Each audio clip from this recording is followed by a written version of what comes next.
वडगाव कोलाटी पंचायत समिती गणातून रत्नमाला ढमढेरे विजयी झाले आहेत. आपल्यासोबत त्यासोबत आहेत. आपण यांना ओळखलं असेल की यांनी मतदानाच्या दिवशी EVM मशीनची पूजा केली होती आणि त्यांना EVM मशीन कदाचित प्रसन्न झाली आणि त्या विजयी झालेल्या आहेत. ताई, काय भावना आहेत तुमच्या? काय भावना, मला बजाजनगरमधनं जेवढ्यांनी मला मतदान केलं त्यांचे तर मी पहिली आभारी राहील.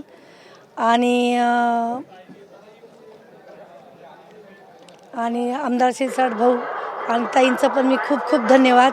माझ्या फॅमिलीचे पण खूप खूप धन्यवाद. खूप मेहनत घेतल्यामुळे सर्वांनी माझ्यासाठी खूप मेहनत घेतली.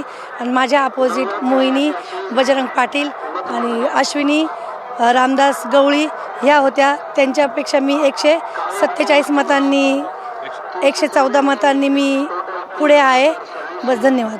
114 मतांनी विजय झाला आहे तुमचा. कुठे तरी पण तुम्ही EVM मशीनला देव मानलं होतं, पूजा केली होती त्या दिवशी. नक्कीच त्या रत्नमाला ढमढेरे आणि त्यांचा पंचायत समिती कोलाटी वडगाव या गणातून विजय झालेला आहे. कॅमेरामन अमित आडेसह संजय सर्वोदय TV मराठी, छत्रपती संभाजीनगर.